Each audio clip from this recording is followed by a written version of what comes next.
Hello everybody and welcome back to the Rundown with the Cowboy Crab. I am the Cowboy Crab, and on today's episode of the Rundown, we will give you the debriefing on the Season 36 regular season that just came to a close with the play-ins wrapping up last night and the playoff matchups officially starting tonight. Playoffs starting tonight as we'll get into the matchup here that is tonight. But first, let's go over some of the regular season teams that didn't make the playoffs. We'll start with the Western Conference, and then we'll move over to the Eastern Conference. So we'll start with the Western Conference. So first up in the Western Conference, you have the Tank Bowl champions, the Season 36 Tank Bowl champions, the Berkshire Rattlers, finishing 0-6 on the year. I mean, it was pretty obvious. They had their Super Tank Bowl matchup with Toronto to end the year, coming up with the loss in that one from Alberta. And that loss right there pretty much sealed their fate for Season 36. Moving on, number 14, you have the Roblox Warriors, the second place in this year's Tank Bowl. They were also pretty terrible and just barely missed out on winning the Tank Bowl championship. This is probably the closest Tank Bowl championship I can recall in recent memory. Two teams that both just absolutely sucked, but one team sucked. Moving on, you have the only one-win team in the Western Conference, the Houston Toros. They've fallen off since Victory Bowl 32, to say the least. They are the Atlanta Falcons of the OFL as of right now. They got to the big game, lost, and have yet to recover since. It's not much of a tragedy like 28-3, but it's pretty similar. They just haven't been able to rebound completely yet. Moving on, you have the one of two win teams. You have the Colorado City Bucks finishing 2-4, and they were in a few Tank Bowls this season. They definitely had their matchups, and they just able to get 2 wins on the year.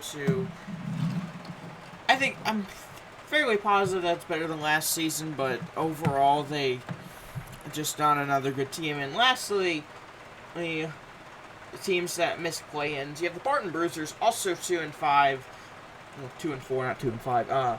Again, similar case. They just didn't really. They kind of had their chance to get in the playoffs, but they didn't have a strong start either. So that is definitely something they got to keep in mind. Not a strong start and not a terrible finish, just barely missing out on the play-ins. But that 2-4 record definitely didn't help them. Moving on, though, let's talk about the teams in the play-in. So your play-in matchups for the Western Conference were the Vikings and Ducks and Aztecs Jackrabbits. So, surprisingly, the number 7 Ducks lost to the number 10 Vikings. Now, they were all 3-3, so the seeding's not really meaning much. They were all pretty much toss-ups, but the Vikings getting the win over the Ducks, so the Ducks go home in the play-in game.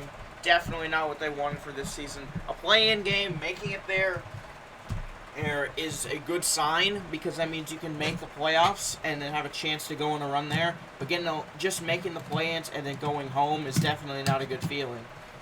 And then the Jackrabbits get the win over the Aztecs. And the Aztecs, pretty similar to last season. They were looking good, and then they kind of fell off in the middle of the season. They made it to the play-ins, and then they lose to Justin to send them home.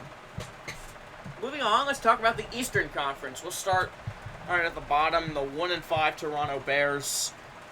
Their only win came in the Super Tank Bowl, keeping them out of potentially winning the Super Tank Bowl championship. Well, winning the Tank Bowl championship. But yeah, 1-5, definitely not good, especially with them being the Victory Bowl host for this year. Yeah, Toronto getting the Victory Bowl, but the Bears nowhere in sight of it this year. They're probably going to have to buy tickets for it, if we even sell tickets.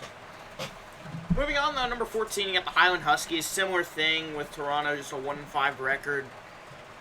They look pretty primed for the Tank Bowl championship, but they got that one win that they needed. But they couldn't get anything beyond that. So, one win in the season for Highland. definitely looking forward to next season. Coming in next, number 13 in the Eastern Conference, the DC Knights, 2-4. DC, I remember them like a few seasons ago. They looked a pretty good team. They looked prime to do something in the playoffs, but I think it's been back-to-back years where it's been playoff exits for them, and then this year, 2-4, not even making it close to the playoffs. Moving on, though, the 12th seed in the Eastern Conference, you have the Roblox Panthers, similar thing, just both Roblox teams this year are just not doing good, so if you are a fan of either Roblox team today, this season was not a good season for you. Panthers going 2-4 and missing out on the playoffs again. Beyond the number 11, they got the Roblox Snowhawks, the last 2-4 team, and they just missed out on the play-ins. And yeah, pretty similar thing with the other two teams. 2-4 is basically that sign of you win one more game, you looked like you had a shot. Because 2-4, in my opinion, might be the worst record to finish as, because we almost made it. We almost had a shot at making it. But we'll move on now to the play-in games for the Eastern Conference. So for the Eastern Conference, you had the 10th seed, New York Destroyers take on the number 7, Dresden Dragons. And the Dragons having the 4-2 record, New York having the 3-3 record. The results of this one, surprisingly, Newark wins. The Destroyers won, and we'll get into these playoff matchups in a minute. They got a very interesting matchup. It does not look good for them, but they get the upset in the playing game, and then you had Pemberley take on Empire State. Both teams being 3-3, a very much a toss-up game. And just quickly find real quick.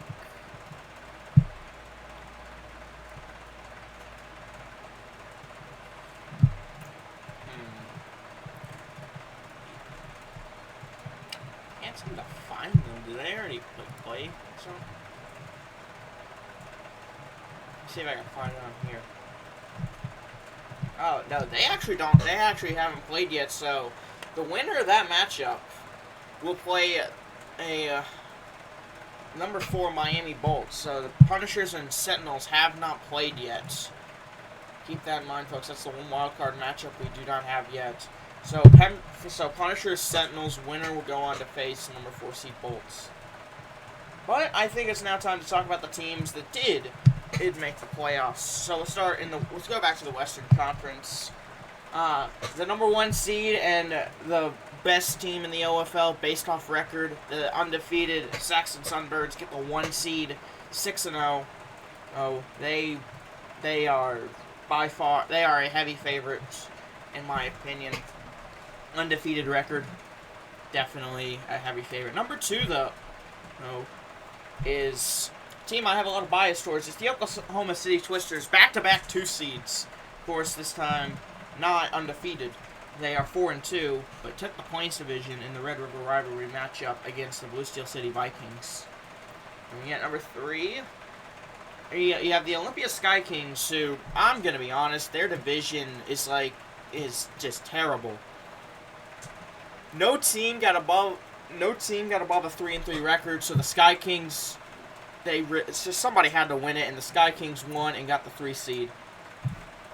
So, that's, in my opinion, that might be insulting to these 3 teams below them. The Chorus Spartans, with a 4-2 record, unfortunately, they were in the same conference as the Saxon Sunbirds, so not really much they could do there. I mean, the Pacific Division on its own have 4 of the best teams in OFL, and the Roblox Warriors, so they could have been the AL East of the OFL if the Warriors were just not absolutely terrible. I mean, all 4 of these teams, the Sunbirds, Spartans, Rams, and Raiders, just impressive with their records.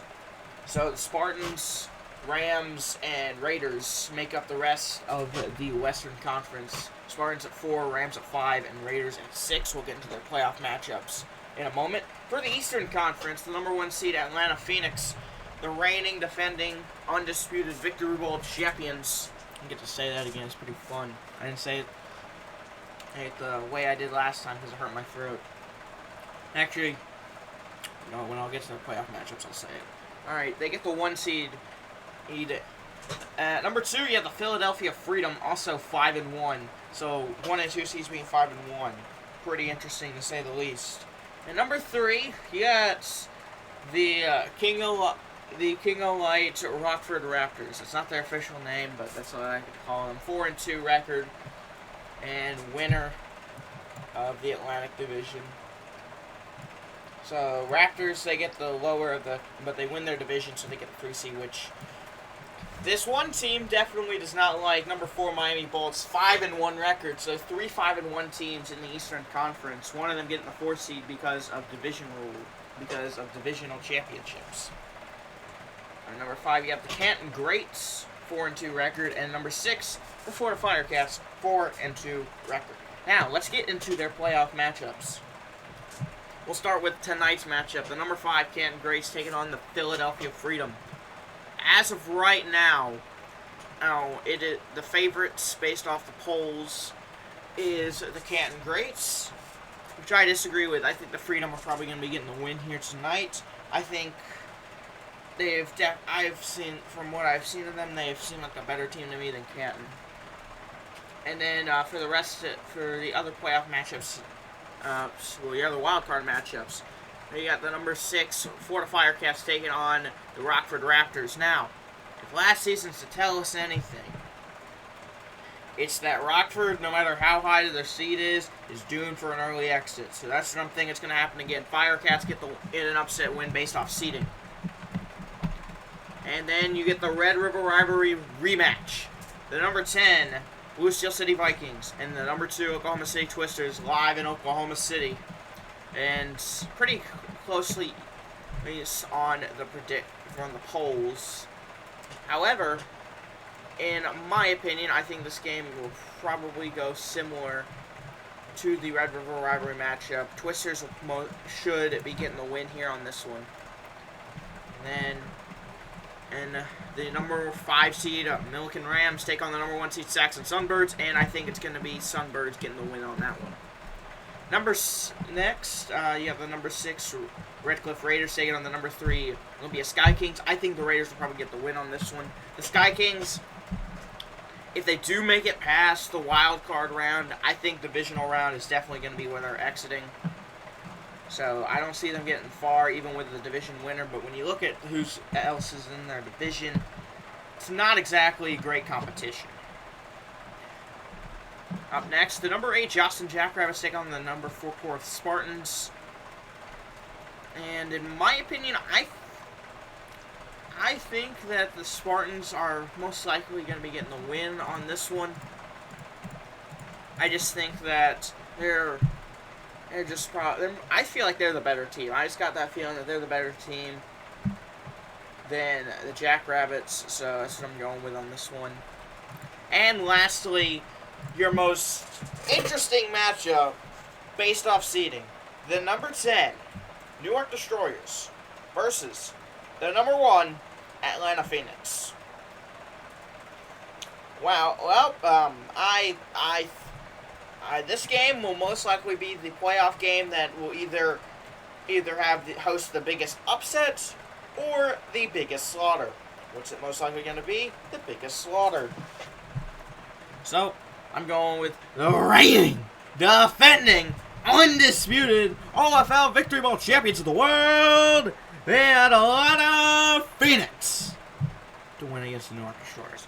But who do I have as my Victory Bowl matchup for this season? I have been 0-3 on these so far. It seems every team I pick gets eliminated in the first round. Is that my intention? No. Is it funny?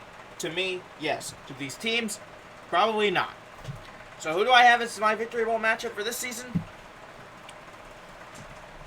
I would think I think my Victory Bowl matchup for this season, I think it's probably going to be the Freedom and the Sunbirds. Just kind of a battle of two birds. it's very unpredictable with OFL playoffs. You never know what's going to happen with, like, suspensions and stuff, because people are always getting suspended for cheating. Stop doing that. Anyway, this is my quick little PSA. Stop cheating. You don't want to be like Tom Brady, do you? Keep playing until you're like 40 and then have your wife divorce you? I wouldn't. Anyways, Victory Bowl matchup with the number 2 Freedom and the number 1 Sunbirds. I don't think that's the most safe prediction, but I just think that's that's probably what's going to be. Your championship matchups will probably be the 1 and 2 seeds for both conferences. So, I can realistically see, the Freedom most likely could get an upset against Atlanta. And the Twisters, it's going to come down to the wire, but I think Victory Bowl hangover strikes in the conference championship for them, most likely. So that's going to be my Season 36 Victory Bowl prediction. Saxon Sunbirds, Philadelphia Freedom. Well, folks, I think that's where we'll wrap up this episode of The Rundown. So, that's all I got for you. Representing Team Ocean, I'm the Cowboy Crab, saying so long, everybody.